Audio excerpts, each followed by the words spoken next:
कुठपर्यंत कंप्लीट केलं आपण writing? We discussed the types of glasses in which soft glass, hard glass, नंतर optical is not discussed. Laminated glass is discussed. Okay, it is. Am I correct? Yes, ma'am. Yes, ma'am. Okay. Then next, optical glass. Okay, so in optical glass, we know that the word itself indicates its meaning. Optical glass ही कुठे use करणार असणार आपण की ज्या ठिकाणी विजनचा संबंध येईल, म्हणजे दृष्टी, फॉर एक्झाम्पल आईज असतील आपले, ठीक आहे, तर त्याच्या रिलेटेड जे ग्लासेस असतील ते ऑप्टिकल ग्लास म्हणून आपण यूज करणार आहे. तर ग्लासचं स्पेलिंग थोडं इनकरेक्ट आहे. येस, गॉगल जे असतील की तुमचे चष्मा म्हणतो आपण त्याला, ठीक आहे, तर त्यामध्ये आपण हे ऑप्टिकल ग्लास यूज करत असतो. हा कशा ते हे दिसत नाही की स्क्रीन दुसरी दिसते. स्लाइड चेंज नाही झाली मॅम. आता पहा. Yes ma'am. Yes ma'am. पहा, आता ऑप्टिकल ग्लास जे आहे त्यामध्ये काय प्रेझेंट असतं? मग it contains the phosphorus and lead silicate together. काय काय प्रेझेंट असतं त्याच्यामध्ये? It contains the phosphorus and lead silicate together with a little amount of cerium oxide. Okay, cerium oxide plus phosphorus plus lead silicate, एवढे त्यामध्ये काय आहेत? तर आपले एलिमेंट्स आहेत. The latter is capable of absorbing ultraviolet light. जे आपण chemicals किंवा जे आपण सबस्टन्स ऍड केलेले आहेत त्या सँडमध्ये किंवा सिलिकामध्ये, कोणकोणते? तर फॉस्फरस आहे, लीड सिलिकेट आहे आणि काय असेल तुमचा? Cerium oxide. तर या सगळ्यांमुळे काय होतं की जी आपली ग्लास आहे तर ती glass it will capable for absorbing the ultraviolet light. Okay, जर आपण हे सगळे मिक्स करून जर ग्लास बनवली तर ती ग्लास जी असते तर ती अल्ट्राव्हायोलेट लाईट ऍब्सॉर्ब करण्यासाठी काय करते? हेल्प करते. Optical glasses have low melting point and relatively soft. Optical glass जर तुम्ही चष्म्याची गॉगलची काच जर पाहिली तर ती कशी असते? सॉफ्ट तर असतेच, प्लस त्याचा मेल्टिंग पॉइंट पण कसे असतात? लो असतात. इझिली आपण ती रिफॉर्म करू शकतो. Then their chemical resistance and durability are lower than the ordinary glasses. खूपच ते खूप सॉफ्ट आहे त्यामुळे त्याची ड्युरेबिलिटी पण कमी असते. म्हणजे सहज जरी आपला गॉगल हातातून पडला, मोबाईल जर सहज पडला तर लॅमिनेटेड ग्लास लगेच ब्रेक होत नाही. तो त्या ह्याच्यावरती पडला तर थोडंफार अमाऊंट मध्ये, खूप अमाऊंट म्हणू शकतो आपण, खूप प्रमाणामध्ये लॅमिनेटेड ग्लास शॉक ऍब्सॉर्ब करू शकतो. तसं ऑप्टिकल ग्लास शॉक ऍब्सॉर्ब करू शकतो का?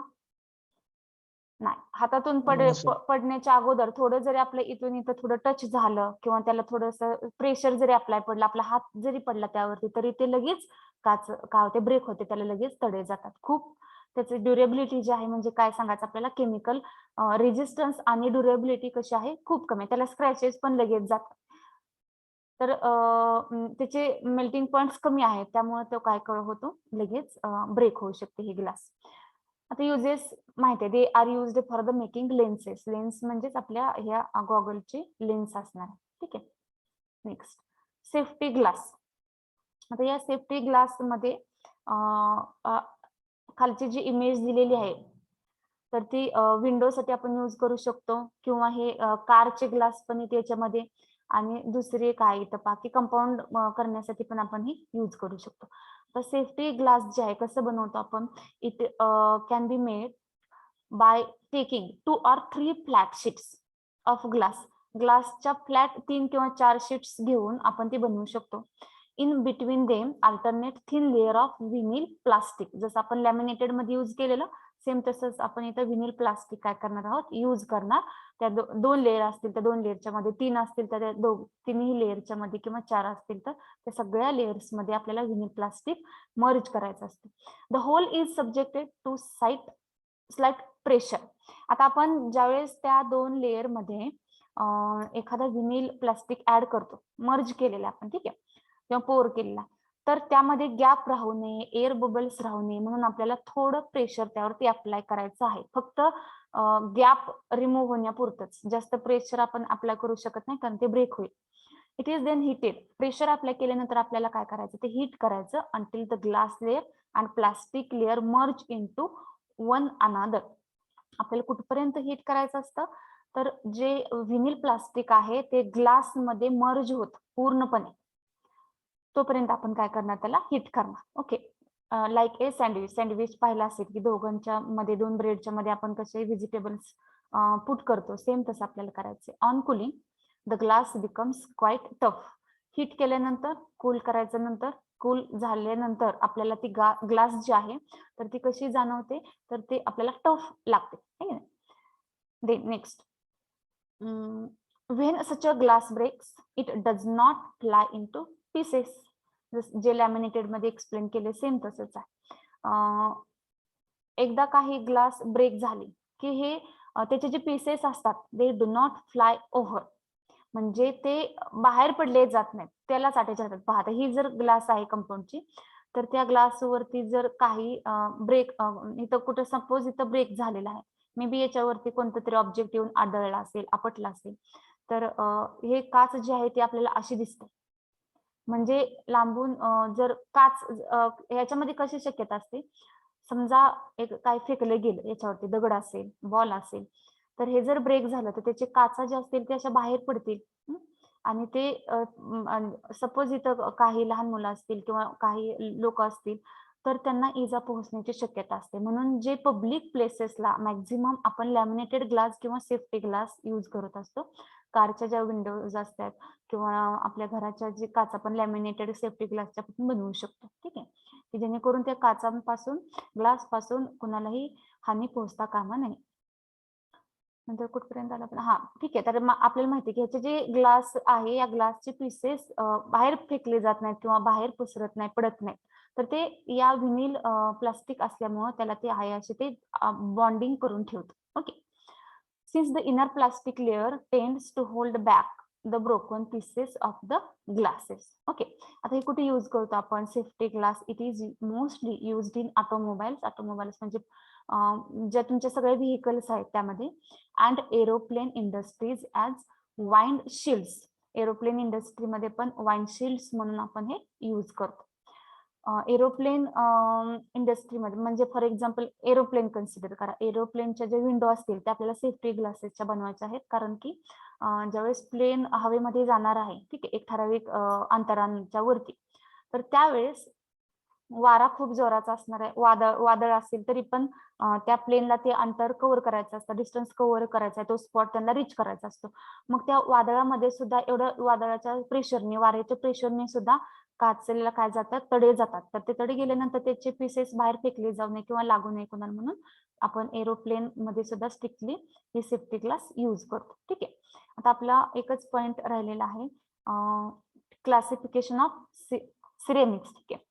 तर मी त्याचे पीपीटी फाइंड आउट करते, तोपर्यंत तुम्ही हे दोन काय करा, कम्प्लीट करा. लॅमिनेटेड लिहून घेतले मला वाटतं है ना, ऑप्टिकल आणि काय राहिले, सेफ्टी. ठीक आहे, हे रायटिंग कम्प्लीट करा. मी टाइप्स ऑफ सिरेमिक शोधते तोपर्यंत. ठीक आहे.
Is it over? No ma'am. Okay, झालं की मला सांगा, मग मी चेंज करते.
कम्प्लीट.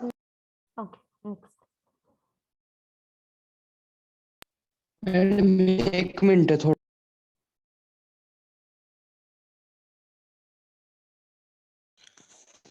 मॅडम हा बोला. ती फिगर काढायची आहे का?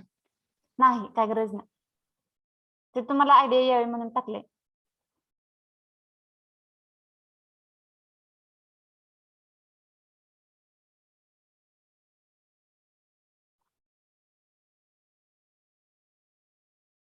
कम्प्लीट.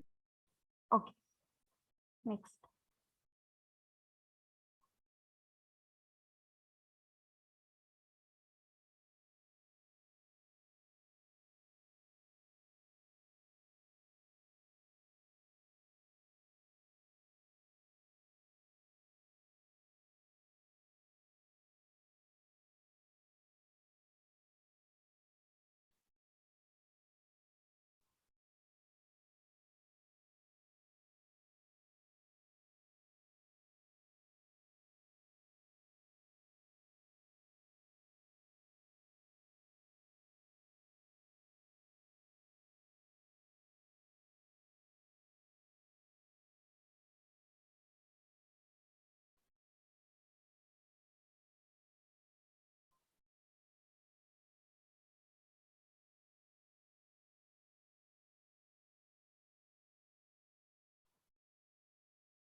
हॅलो हा बोला. झालं मॅडम. सगळ्यांचं No, झालं ma'am. का? हम्म. No, ma'am. ओके.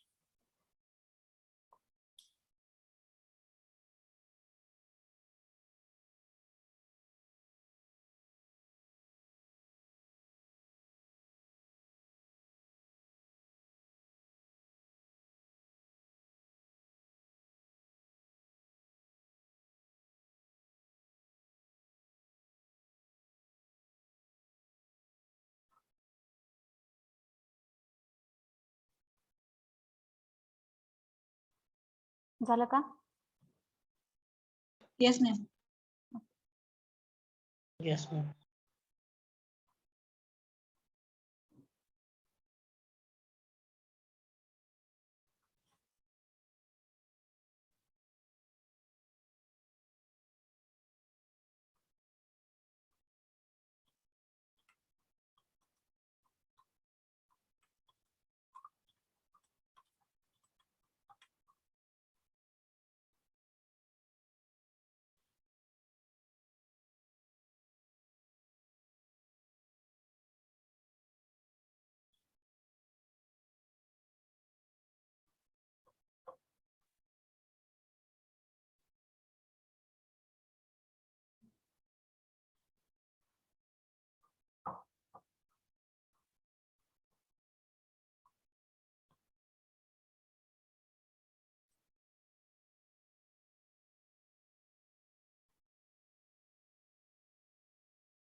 याच्यामध्ये एक टाईप आहे, दोन आहेत.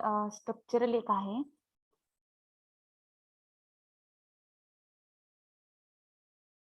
फंक्शनल स्ट्रक्चरल हे आहेत आपल्या सिलेबसला. ठीक आहे.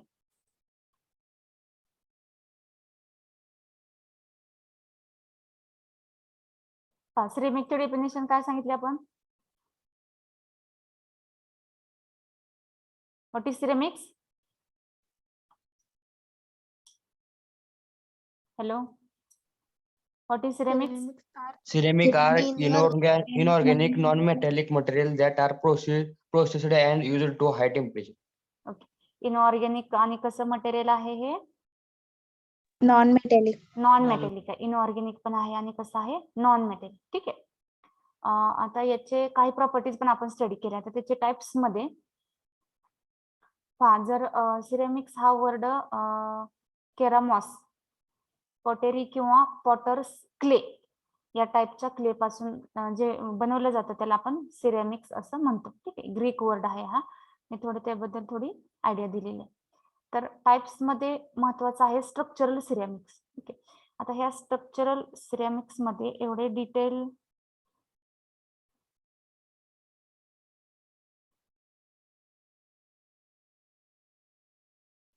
एकच पेज आहे, आपण आपल्या नोट्स मध्ये घेऊ. एवढे डिटेल तुम्हाला द्यायची काही गरज नाही, मग तुम्ही कन्फ्युज होत बसल्यानंतर. आपण आपल्या नोट्स मध्ये घेऊ तो पॉइंट.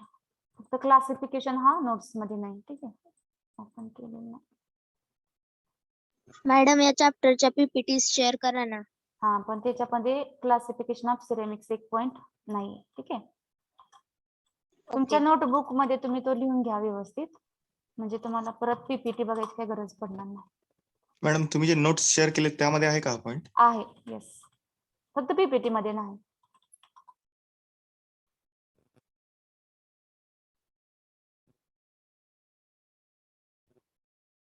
नोट्स मध्ये आहे, फक्त पीपीटी मध्ये ऍड करायचं राहिलं. मे बी मिसिंग झालं असेल किंवा डिलीट झालं असेल. एक मिनिट. 11 वाजता तुमचं वर्कशॉप आहे पहा. सगळ्यांनी अटेंड करायचं, अब्सेंट कुणी राहायचं नाही. प्रॅक्टिकलच्या रिलेटेड तुमचं वर्कशॉप आहे.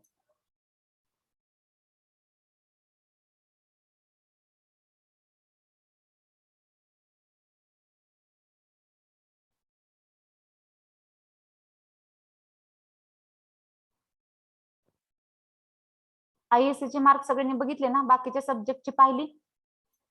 Yes, ma'am. Okay.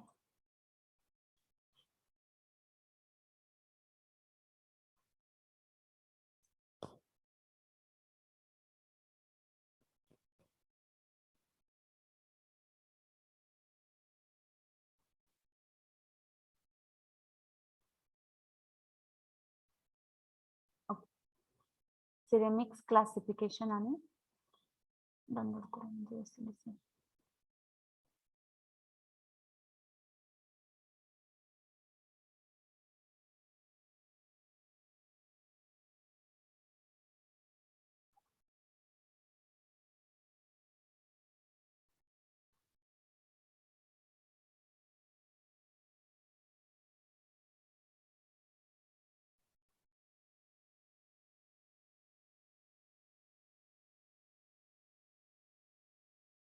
See, in classification, we can classify the structural ceramics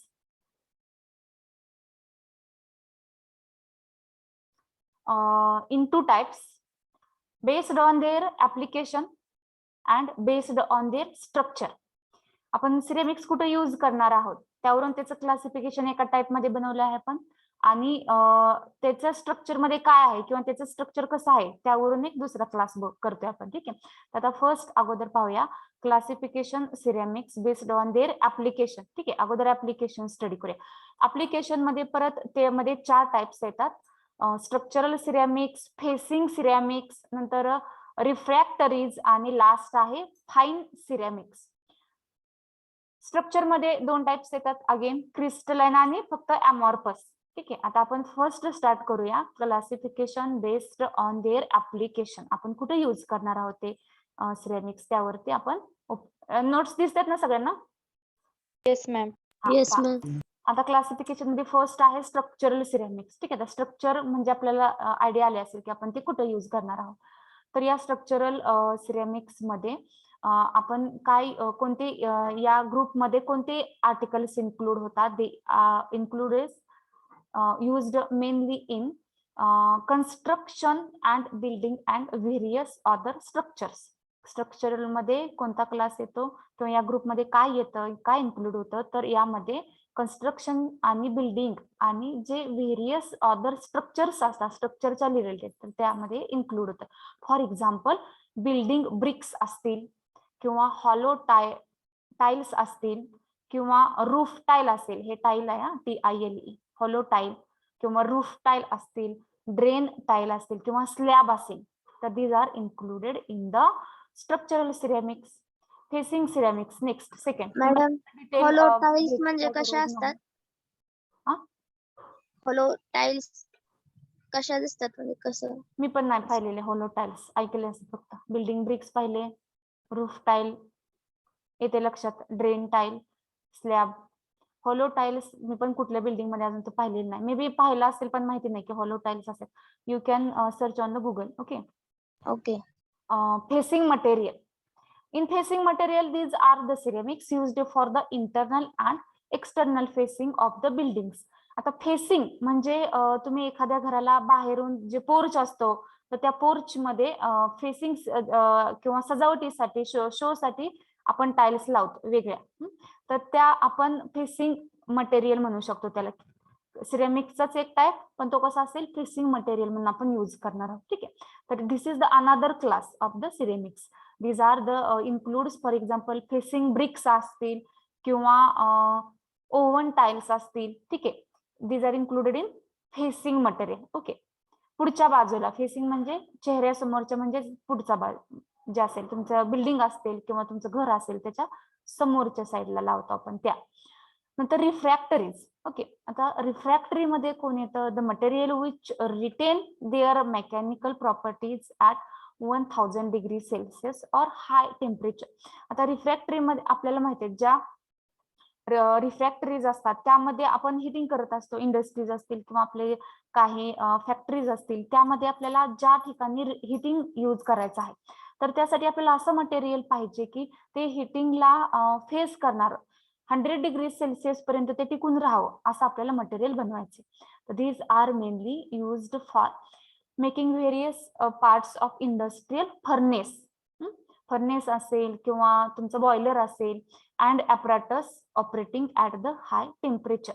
तर रिफ्रॅक्टरीमध्ये रिफ्रॅक्टरी हा एक थर्ड क्लास आहे, थर्ड ग्रुप आहे ऑफ द सिरेमिक्स, की ज्यामध्ये आपण वेगवेगळ्या इंडस्ट्रीज असतील, फॅक्टरीज असतील त्यामध्ये हिटिंगसाठी जो कंटेनर बनवलेला असतो, चेंबर बनवलेले असतात, त्यामध्ये आपण हे यूज करू शकतो. Next fine ceramic. आता या फाईन सिरेमिक मध्ये कोण येते याच्यामध्ये? तर पोर्सिलिन येते. तर पोर्सिलिनची टाईल तुम्हाला माहिती असेल, पोर्सिलिनची फरशी पाहिली का सगळ्यांनी?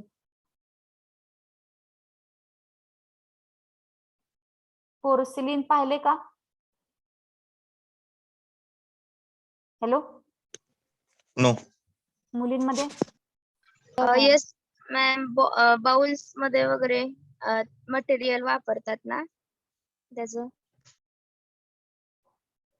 पोर्सिलिन म्हणजेच फरशी.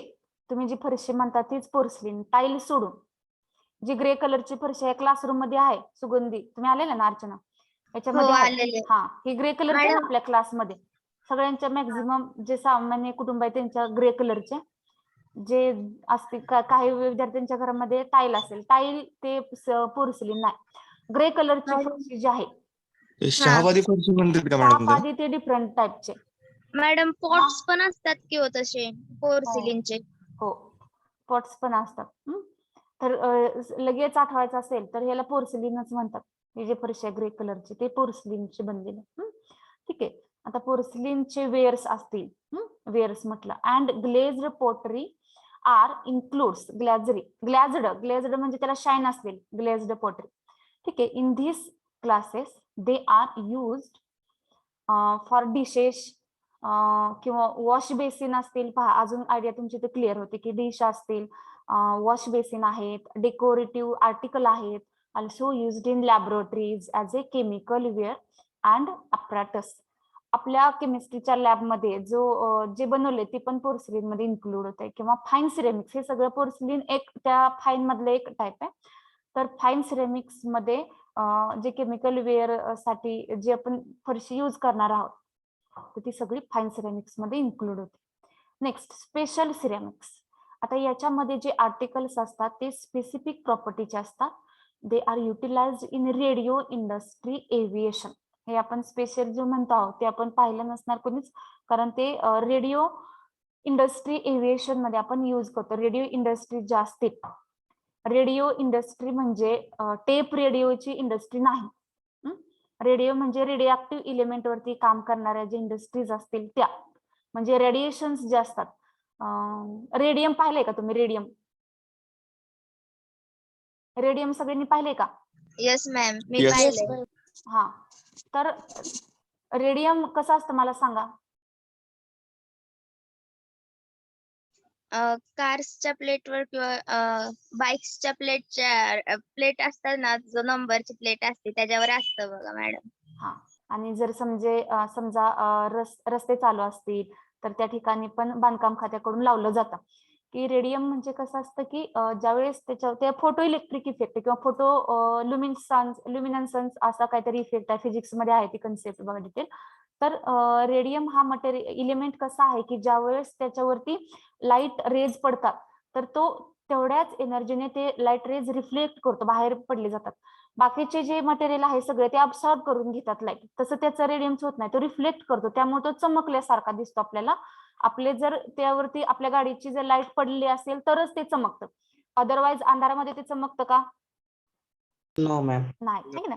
तर आता हे रेडिओ ऍक्टिव्ह इलिमेंट सगळे जे असतील त्यामध्ये काम करणारे जे इंडस्ट्रीज असतील, फॅक्टरीज असतील, त्यामध्ये स्पेशल सिरेमिक यूज केलं जातं. So these are the classes. किती क्लासेस आहेत? 1, 2, 3, 4 and 5. There are 5 classes of the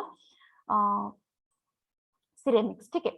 आता तो जो पॉइंट आहे तर तो नोट्स मध्ये दिलेला आहे तुम्हाला, नोट्स मधून तुम्ही तो फक्त कम्प्लीट करा. ठीक आहे. त्यासाठी आपण पान सोडलेलं आहे ना. Yes ma'am. तर तिथं फक्त ते 5 एकच पेज लागते त्याला, आपण मला वाटतं 2 सोडले. ठीक आहे. असं तर मॅडम क्रिस्टलाइन आणि अमॉर्फस नाही का? क्रिस्टलाइन आणि अमॉर्फस याच्यामध्ये 1 मिनिट पाहूया आपण.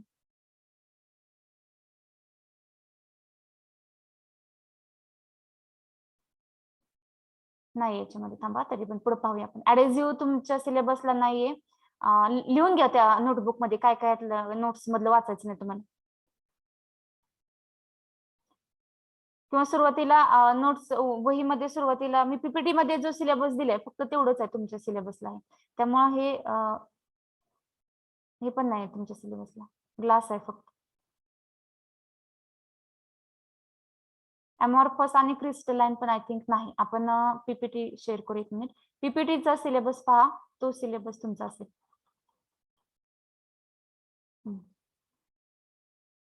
कुठे गेला? वरती. क्लासिफिकेशन मध्ये एवढं ठीक आहे, सफिशियंट आहे.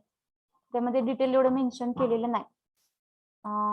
क्रिस्टलाइन आणि अमॉर्फस नोट्स मध्येच नाही, नोट्स फार पूर्वीच्या जुन्या नोट्स त्यामध्येच नाही. एवढ्याच सिलेबस मधील तुम्हाला नोट्स मधील वाचायचं. तुमच्या नोटबुक मध्ये आपण एवढंच दिलेलं आहे, फक्त त्यामध्ये क्लासिफिकेशन सिरेमिकचा एवढाच पॉइंट टाका, बाकी नोट्स अजिबात ओपन करायची नाही.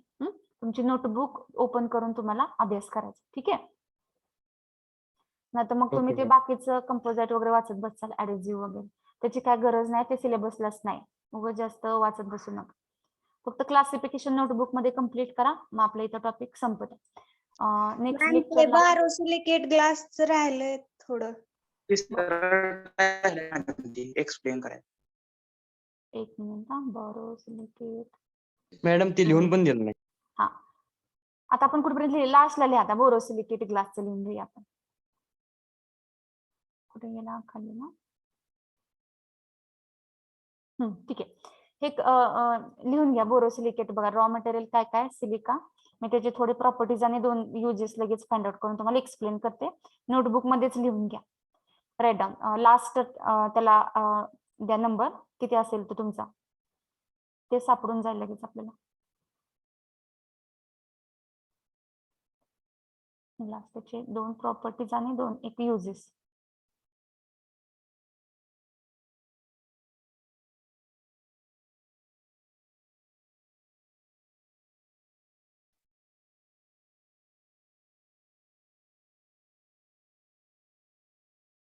कंपोजिशन लिहिलं?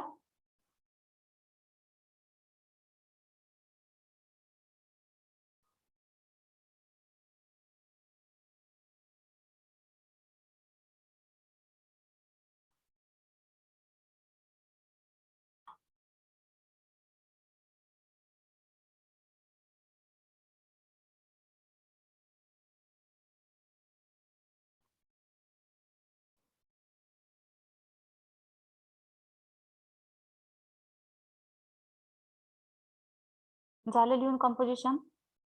Yes ma'am. Okay. Write down the properties. किंवा ह्याला 1-2-3 ओळी लाईन सोडून प्रॉपर्टीज आणि युजेस लिहून घ्या, कारण तुम्हाला परत 11ला शार्प जॉईन करावं लागेल लेक्चर. 2 मिनिटात मी 2 प्रॉपर्टी आणि 2च युजेस सांगते. ठीक आहे. That is sufficient. Write down the properties. First, it is heat resistance. Heat resistant असते glassy borosilicate. Heat resistance and having physical durability. Having physical durability.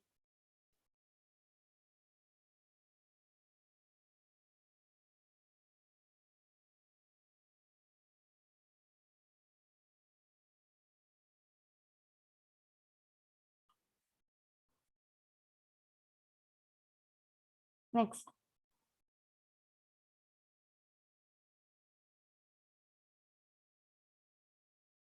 Second, its strength in thermal shock.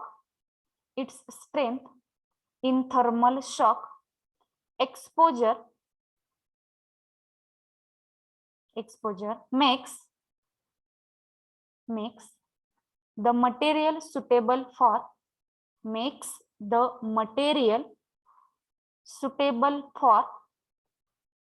laboratory heating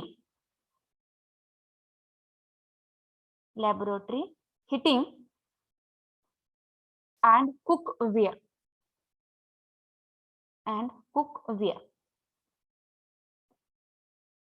ठीक आहे. एवढ्या दोन property. याच्यामध्ये important property सांगायची की थर्मलला हे टिकून राहते, जास्त मॅडम, टेम्परेचरला पण हे repeat करा. करते, टिकून राहते. हा रिपीट करा. सांगा रे, मुलींचं झालंय का कम्प्लीट? सांगा कोणीतरी. Its strength in thermal shock exposure makes the material suitable for laboratory heating and cookware. Next, uses. Write down the uses.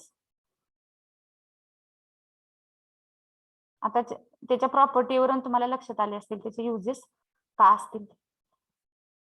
Right the first. Used for high quality beverage glassware. फर्स्टला used for high quality. 2-3 वेळा repeat करते मी, त्यातून पण तुम्ही पाठीमाग जर राहिला तर मी परत नेक्स्टला रिपीट करणार नाही. नेक्स्ट काय लिहिलं? High used for high quality beverage ग्लासवेअर.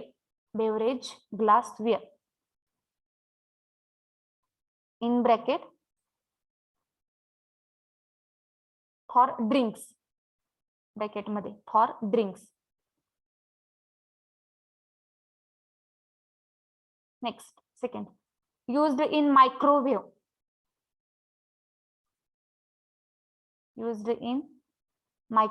And dishwasher safe. किंवा dishwasher.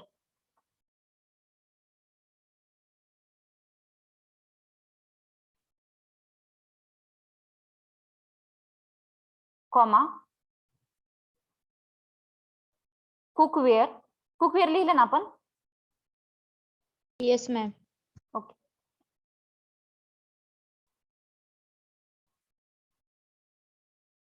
थर्ड uses लिहा. It can be used in research and chemistry labs.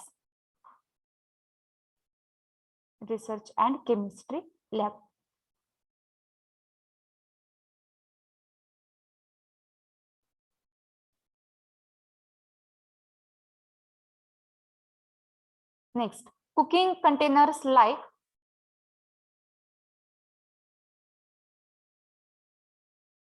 pans, coffee pots. Madam cooking पासून सांगा. Cooking containers like pans, coffee pots, baking dishes. लीला baking dishes. Yes, ma'am. Yes, Etc. ma'am. Cooking मध्ये जे जे glass असतील ते त्यामध्ये हिटिंगचे पण glass pens असतात. इटसेट्रा म्हणा. ठीक आहे. It is sufficient in the borosilicate. झालं? सगळ्यांचं लिहून झालं ना? Yes, ma'am. Yes, ma'am. ठीक आहे. इथं तुमचा मेटल्स अलॉय संपत आहे. नेक्स्ट टॉपिक आपण नेक्स्ट लेक्चर जे असेल दुपारी. आता तुमचं वर्कशॉप किती ते किती आहे पहा. 11 ते 12च आहे ना. जास्त जर गेलं पुढं. नेक्स्ट लेक्चर आपलं पाहूया आपण. आय थिंक 2 ते 3 असेल. तर आपण नेक्स्ट टॉपिक स्टार्ट करूया. ठीक आहे. याच्या पीपीटी ज्या आहेत त्या मी शेअर करते लगेच आता. Now will stop. ठीक आहे. 3 हॅलो मॅडम, हा बोला. तुम्ही सिलेबस सांगतो म्हणलं होतं ना? युटीचा का? हो.